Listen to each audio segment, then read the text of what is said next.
Back again to my channel glam with me 2020। और जैसे कि आप लोग जानते हैं मेरा चैनल है ब्रेसेस जर्नी के ऊपर।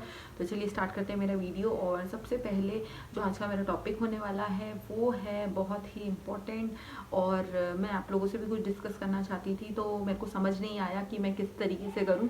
तो कोशिश करूँगी कि अभी थोड़ी देर बाद लाइव भी आ सकूँ, बट कोई बात नहीं, अभी मैं आप लोगों से वीडियो के थ्रू ही बात कर लेती हूँ। तो सबसे पहले जो आज का जो टॉपिक है वो है टीथ इम्प्लांट के बारे में। तो आप देख सकते हैं मेरे टीथ।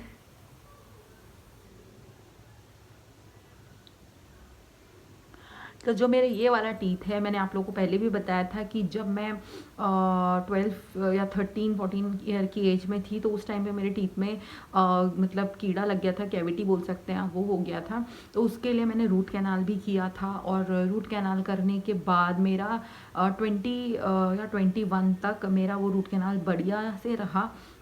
जब मैं 21 की हो गई तो उसके बाद फिर से उसमें बहुत पेन होने लग गया था। तो मेरी मैरिज हो चुकी थी उस टाइम पे, और जब मेरी शादी के कुछ टाइम मंथ के बाद में मेरे बहुत ज़्यादा पेन हुआ उसमें। तो इसकी वजह से मेरे को वो रिमूव कराना पड़ा, तो मैंने वो रिमूव करवा दिया। तो जब मैंने वो रिमूव करवाया तो उसके बाद एक स्पेस क्रिएट हो गया, तो वो है ये। तो ये स्पेस बने हुए काफ़ी लंबा टाइम हो चुका है, और अब मैं 29 की हो चुकी हूँ, और अभी पूरा 8-9 ईयर हो चुके हैं मुझे जो मैंने स्पेस इसका फिल नहीं करवाया है।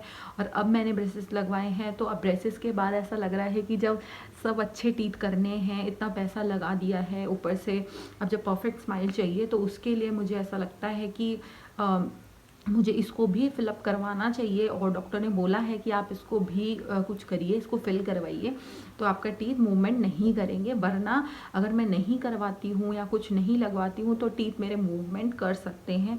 तो ये मेरा सबसे बड़ा रीज़न है। वैसे मुझे इतनी नीड नहीं है उसकी लगाने की, बट फिर भी मुझे ऐसा लगता है कि जब डॉक्टर ने इम्पोर्टेंट बोला है तो लगवाना चाहिए। तो अभी मेरे डेंटिस्ट से बात नहीं हुई है, कोशिश मेरी यही है कि मैं अभी डेंटिस्ट से बात करूँ। तो आजकल नवरात्रे चल रहा है, फास्ट चल रहा है मेरा, तो मैंने सोचा है कि जैसे ही फास्ट कंप्लीट हो जाएंगे उसके बाद ही मैं जाके डॉक्टर से बात करूँगी, और तब अपॉइंटमेंट लेके उनके पास जाके बात करती हूँ कि क्या वो करेंगे मेरे टीथ के लिए और क्या क्या करना चाहिए। तो मुझे लगता है, जैसे आप लोगों के कमेंट भी बहुत लोगों के आए थे कि आपने बोला था कि इम्प्लांट करवाइए। तो मैं अभी जिसने मुझे कमेंट किया था कि आप इम्प्लांट करवाइए, तो उनके कमेंट मैं इसमें लिंक में दे दूँगी या यहाँ पे शो कर दूँगी कि किस किस ने मुझे क्या कमेंट किए थे। और मुझे वैसे मेरे को इम्प्लांट बेस्ट लगा, मुझे ऐसा लगता है कि इम्प्लांट ही करवाना चाहिए। हाँ, मतलब देख के तो काफ़ी पेनफुल लग रहा है, और मुझे ऐसा भी लग रहा है कि अगर मैं करवाती हूँ तो वो काफ़ी पेनफुल रहेगा, और वो लंबा प्रोसीजर भी है शायद, बट ये है कि परमानेंट है। और मुझे ऐसा लगता है कि जो डेंटल इम्प्लांट जिसे बोला जाता है उसका प्रोसीजर से के लिए भी मैं आज आप लोगों से बात करने वाली हूँ। तो डेंटल इम्प्लांट का जो प्रोसीजर होता है वो 98% सक्सेस रेट है इसका, और मुझे पता है कि इसका सक्सेस रेट काफ़ी अच्छा है। तो मतलब मेरे को ऐसा है कि पेन अगर होता भी है, बट मैं मे बी उसको झेल पाऊँ और कुछ करवा पाऊँ, तो वो परमानेंट मेरा फिक्स हो जाएगा। तो मेरे टीथ में आगे कोई प्रॉब्लम नहीं आएगी, उसमें कैविटीज़ भी नहीं लगती हैं, और ना ही उसमें और कोई प्रॉब्लम आती है। तो जो डेंटल इम्प्लांट रहता है वो बेस्ट ऑप्शन माना जाता है, और किसी ट्रीटमेंट से वो 98% वर्क करता है। और जो डेंटल इम्प्लांट में जो टीथ लगाया जाता है उसमें ना ही कभी कैविटी हो सकती है, ना ही और कोई प्रॉब्लम आती है, ना ही कोई पेन होता है। तो मतलब ये बेस्ट पॉइंट लगा मुझे उसका। तो देखते हैं कि मेरे डॉक्टर मुझे क्या एडवाइस करते हैं और क्या बोलते हैं कि मुझे क्या करना चाहिए, क्या नहीं करना चाहिए।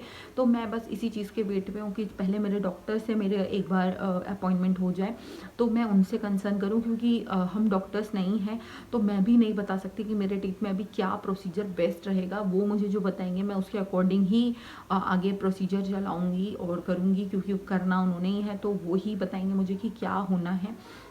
तो मुझे तो डॉक्टर्स एक छोटी सी सर्जरी करते हैं स्किन में, इसमें करेंगे, जो कि एक स्किन जो ऊपर की है उस लेयर को कट करने के बाद उस पर एक स्क्रू डाला जाता है, ड्रिल करने के बाद, जो कि टाइटेनियम स्क्रू जिसे बोला जाता है, वो स्क्रू डालेंगे। उसके बाद जब वो स्क्रू डलेगा उसके बाद उस पर ऊपर से एक और दूसरा सा नट टाइप डलेगा, जैसे हम ड्रिल करते हैं उसी तरीके से प्रोसीजर है उसका। जैसे हम लोग कोई फोटोज़ लगाते हैं वॉल पे, उसी अकॉर्डिंग उसका सेम प्रोसीजर चलता है। उसके बाद वो उसके ऊपर से एक टीथ की कैप लगाते हैं। तो यही उसका प्रोसीजर है। मैं अगर वीडियो हो या फ़ोटो हो तो मैं ज़रूर डालूँगी उसकी, जिससे आपको क्लियर हो जाए कि किस तरीके से उसको करा जाता है। और मुझे लगता है कि वो बेस्ट रहेगा मेरे लिए।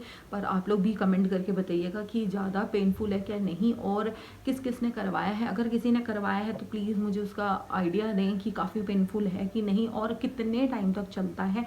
क्योंकि देखिए एक तरीके से हम डेंटिस्ट की सुन के चलेंगे तो उनका उनका अपना एक्सपीरियंस नहीं होता, वो सिर्फ हमें प्रोसीजर बता सकते हैं, लेकिन जिन पे एक्सपीरियंस होता है वो उसके अकॉर्डिंग बताते हैं। तो जैसे मैंने ब्रेसेस लगवाए तो मैं उसका एक्सपीरियंस आप लोगों से शेयर कर सकती हूँ। तो वैसे ही अगर किसी का इम्प्लांट है तो वो मुझे एक्सपीरियंस शेयर कीजिए कि कैसा रहा उनका ट्रीटमेंट, और अभी तक चल रहा है नहीं चल रहा है, कैसा है क्या है, तो उसके अकॉर्डिंग मैं उसको प्रिपेयर करूँगी अपने आप को कि मुझे क्या कराना है। और डॉक्टर मुझसे पूछेंगे तो मैं उस चीज़ की क्लियर रहूँगी कि मुझे क्या करवाना है। तो ये ना हो कि मैं कंफ्यूज रहूँ कि मुझे क्या करवाना है क्या नहीं करवाना है। और मतलब मुझे ऐसा लगता है कि अगर हम अपने अब मैंने जब इतना ट्रीटमेंट करवा लिया, इतना सारा पेन झेल लिया, तो मुझे लगता है कि अगर वो मेरे लिए बेस्ट प्रोसीजर होगा तो मैं उसके लिए भी पेन को लेने के लिए तैयार हूँ। ऐसा कुछ नहीं है, बट बेस्ट होना चाहिए इस वजह से। और उसकी कॉस्टिंग क्या पड़ती है आप लोग भी मुझे बताइएगा कि आप लोगों की क्या क्या कॉस्टिंग पड़ी, किसने कहाँ से करवाया और कितनी कॉस्टिंग पड़ी। आप लोग मुझे कमेंट सेक्शन में कमेंट करके बता सकते हैं। और भी कोई क्वेश्चन या क्वेरी आप लोगों के लिए हो तो बताइएगा। और बस मैं अब इसी चीज़ का वेट कर रही हूँ कि कब मेरे ब्रेसेस रिमूव हो और कब मेरा इम्प्लांट हो जाए, और जल्दी से जल्दी मेरी अच्छी सी स्माइल मुझे मिल जाए। और आज मैं भी आप लोगों को वो अपडेट दे देती हूँ कि मेरे टीथ में क्या क्या चेंजेस आए हैं, कैसा कैसा है।